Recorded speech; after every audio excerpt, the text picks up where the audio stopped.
Welcome to Conversations on the Coast, the Bay Area's premier author interview program. Our title today is The Lost City of Z. It's a tale of deadly obsession in the Amazon. It's written by David Grann, and his publisher greets us on the jacket flap with these words. A grand mystery reaching back centuries, a sensational disappearance that made headlines around the world, a quest for truth that leads to death, madness, or disappearance for those who seek to solve it. The Lost City of Z is a blockbuster adventure narrative about what lies beneath the impenetrable jungle canopy of the Amazon. Somehow there should be some music that comes on. A little Tarzan music. But that's not all. Film rights sold to Paramount Pictures with Brad Pitt slated to produce and star, with a bit part for the author, we hope. And just in, folks, number 4 on the New York Times Book Review bestseller list. Welcome, David Grann. Thank you so much for having me. This book is also something else, which doesn't get mentioned too quickly. It's also the story of David Grann, who wants to walk in the main character's footsteps, the main character being Percy Harrison Fawcett. And David is married, has a lovely wife, who, when he told her about wanting to do this, she said, "You're crazy." Why did she say that? I mean, she's ordinarily a nice, polite woman. My wife is very sensible and probably more sensible than me. When I first began the story, I had come across it while doing another story for the New Yorker magazine on the death of a leading Conan Doyle scholar. In the course of that research, I came upon a reference that Percy Harrison Fawcett had helped inspire The Lost World. Which was Conan Doyle's 1912 novel. And from that, I was curious because I had read the novel, and I began to do research, and I started to dig deeper and deeper into the story, and I learned that Fawcett had disappeared in the Amazon in 1925. He had taken his son with him, and he was looking for an ancient civilization that he had called simply and rather cryptically the City of Z. And then I learned that for decades, people would try to solve the mystery of what had happened to him or find this ancient civilization, and they too would perish of starvation, disease, or disappear. So that's just a little. Do you think that they were interested in the story, in his story, because of him as a person, or more because of the possible gold at the end of the rainbow? You know, I think in each case it was different. I think each individual had different motives. I think, the amazing thing is after Fawcett disappeared, when the first rescue, a search party, was announced in 1928, tens of thousands of Americans volunteered, and that's not including all the Europeans. And I read their actual letters when they wrote to various organizations, people saying, please take me. And these people were from every walk of life. And you got a real sense of their motivations. Some were rather funny and said, I have trouble in my marriage. This might be good for us. Yeah. But most of them were kind of drawn to the heroic quality of the story. A lot of them hope to become the Stanley to Livingston and to kind of find this man and garner the fame, and we're drawn to this kind of heroic quest that almost seemed mythical and something out of the past. And by 1925, when he disappeared, and when this is going on in the 30s and 40s, there's something almost anachronistic about this quest that lured people. It was like something out of another century. Yeah, it was. It really was. Well, it started in another century. Yes, it did. That's right. And one of the things that just absolutely fascinated me in the book is when you decided to do this, in terms of finding out where you were going, you Googled. Yeah. Okay? Now, going back to Percy's time, there was no Googling, of course, but beyond that, there were precious few maps. Yeah. And there were maps with shapes and then holes. I mean, there was nothing. Right. There was rivers. Are there rivers there? I don't know. Are there mountains? Yeah. I don't know.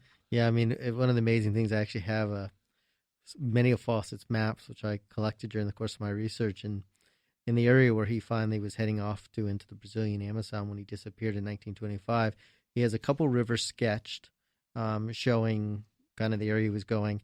And then all around it, he has written the words unexplored and unknown. And one of the interesting things was Fawcett actually began exploring the Amazon in 1906. And he was sent there actually to map the interior of the Amazon. It was really this kind of large, last blank space on the map where people really did not know what that part of the world looked like. And just to give the listener some sense, when we're talking about the Amazon, we're not talking about a state the size of Delaware.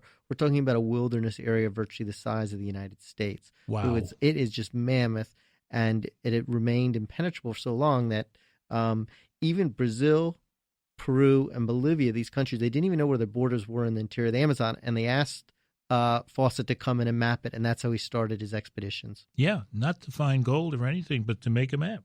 The Lost City of Z covers, I think, all the trips Fawcett made into the Amazon, and each one had certain characteristics. We'll look at them when we return. You're listening to Conversations on the Coast with Jim Foster. Now you can find this program on iTunes, SoundCloud, and all your favorite digital outlets. Follow the show on Twitter at JimFosterCoc and email jimfostercoc@gmail.com. David Grann is the author of The Lost City of Z, A Tale of Obsession in the Amazon, published by Doubleday. That's our book. We didn't do that in the first. I hope they don't listen to the first part. There was a wonderful review in the New York Times recently, I guess last week. Last week, yes. Yeah, March 1st. And it has a little thing here that they'll put into ads, his outstanding new book. We all like that. We did like that, yes. I picked that up with great trepidation. So but I want to drop down to another part. Okay. The book is Screwball.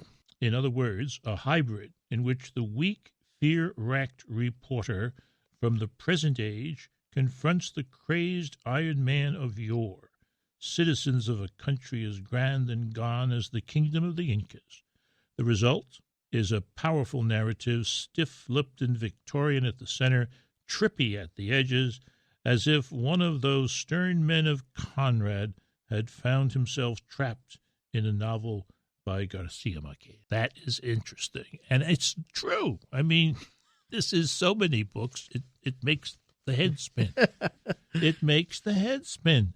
It's an interesting idea to blend in your quest with all the other quests. Yes. Yeah. Did you have a hard time selling that to Doubleday? Well, it was complicated, and to be honest, when I began, I didn't necessarily envision that. I mean, when I first started this story, in fact, I never imagined myself going to the Amazon. I thought, okay. Came across the story. I thought, well, I'll tell the story of Fawcett, that even though he had once been huge around the world and had inspired novels and comic books, Evelyn Waugh's novel, A Handful of Dust, was influenced by it.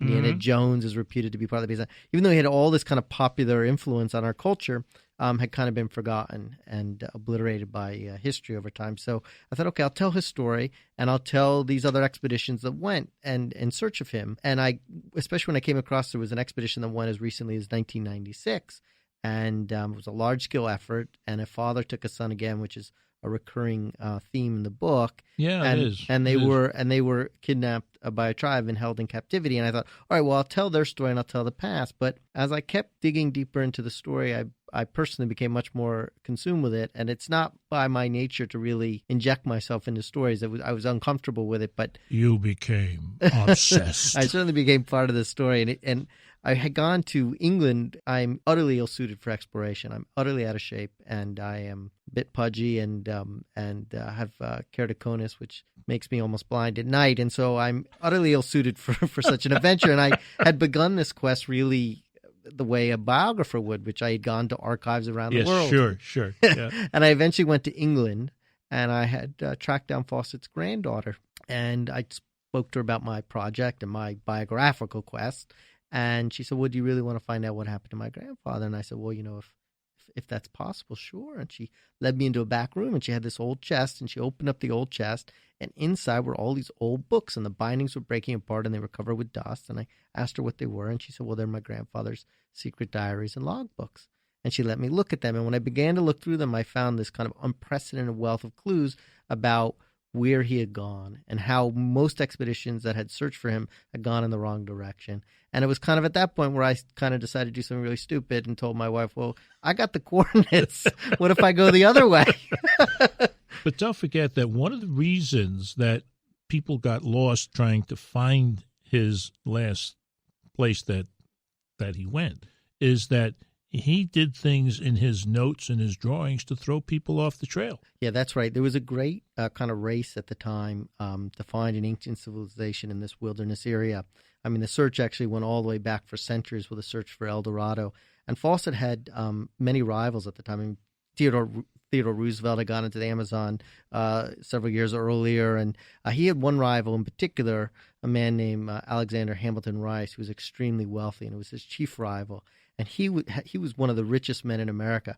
So he would outfit these expeditions with all these high-tech supplies. And Fawcett had no money and would go in these kind of incredibly primitive expeditions with no supplies.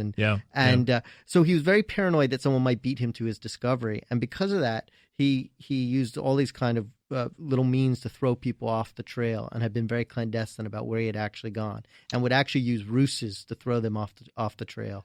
Because of his small amount of supplies, food, mostly water, he had a rule that if you went on one of his expeditions and you got ill, you would be left to die. Yeah, there was a strict rule within his parties that was summed up in a single word, and that single word was abandonment. If you were too sick or too weak, or if you were wounded, or if you were starving, to try to carry you out through thousands of square miles of jungle would put the rest of the party at risk. And so everyone who came on his expeditions had to agree to that before they went out. The other thing that rule told me, at least, is that the quest is always the most important thing. Without question. And with Fawcett it was, and he didn't let anything stand in the way of his object. Well, The Lost City of Z is a nonstop true adventure story that not only tells Fawcett's tale, but also reveals new truth about the City of Z. Stay tuned. You're listening to Conversations on the Coast with Jim Foster. Now you can find this program on iTunes, SoundCloud, and all your favorite digital outlets. Follow the show on Twitter at JimFosterCoc and email JimFosterCoc@gmail.com. This is Conversations on the Coast, The Lost City of Z, A Tale of Deadly Obsession in the Amazon by David Grann, is our book today. It's published by Doubleday. And one Charles Mann, the author of a book called 1491. That's even Terrific older book. than what you're doing. Few things are better, he says, than experiencing a horrendous adventure from the comfort of your own armchair. Now, you weren't satisfied with that. You had to go and do it, close up and personal. Hordes of mosquitoes, poison arrow attacks, bizarre and fatal diseases, spies in starched collars, hidden outposts of Atlantis. What's not to like?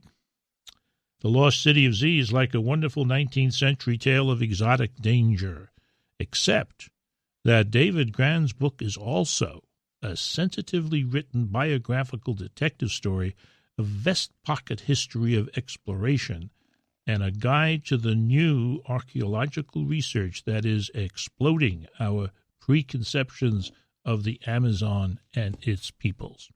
Before we get to that, there are a couple of points in his review that I want to talk about.